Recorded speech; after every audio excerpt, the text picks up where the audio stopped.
Hello everyone, welcome to Answer Kari.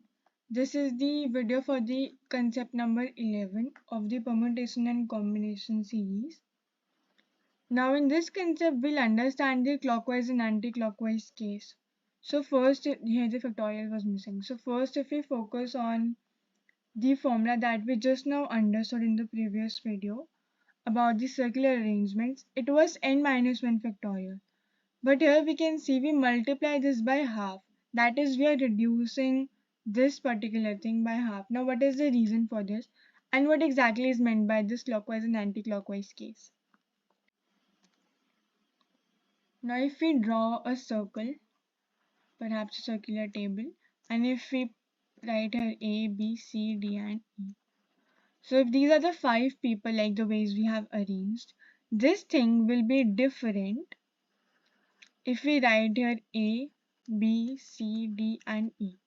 Because in this case what happens is E is to the left of A and B is to the right of A. But in this case B is to the left of A and E is to the right. So the case will be different, and similarly for all the other elements or people that we have arranged. So in this case, when we can distinguish, we consider the clockwise and anti-clockwise case. But suppose for examples, like when we are arranging beads of different colors or flowers of different colors in a necklace or perhaps in a bracelet. In these cases, we do not consider the clockwise or anti-clockwise case, because suppose we have a necklace. Now we can imagine this necklace is full of beads that are of different color, right? The beads are not similar. But suppose if we flip this by 180 degrees, but suppose if we flip this necklace or this bracelet by 180 degrees, then the case will not be different, right? The arrangement will be different because we cannot distinguish that what is coming on the left side or on the right side of which element. It doesn't matter because the case of flipping around is involved in this case.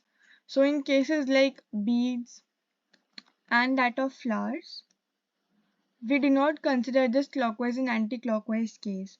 और क्योंकि हम इन cases में 2 बार count करते हैं just because of this reason कि कौन किसके left में आ रहा है, लेकिन यहाँ पे चीज़ मैटर नहीं करती, इसलिए इस नॉर्मल फॉर्मूला से we just divide 2 so that the answer is accurate and we are not considering the flipped over cases because they will be the same no matter how we wear them. Now if we start with the 19th question, there are 3 identical black balls, 4 blue which are identical and 5 identical red balls. So in a row and around a circle, these are the 2 cases that we need to solve. In a row wala to bahut hi easy hai, we have been doing since long. So we'll count the total number of elements 3 plus 4 plus 5 which is equal to 12, and then जो identical है उनसे हम divide करेंगे, that is 3 factorial. So the answer will come after solving 9240. Now taking up the second case which we are discussing right now, that is around the circle. तो इसकी जब हम बात करते हैं, now balls, these elements that we are supposed to arrange, they are identical to beads and the arrangement of flowers, right? So even in this case, we will take up this formula.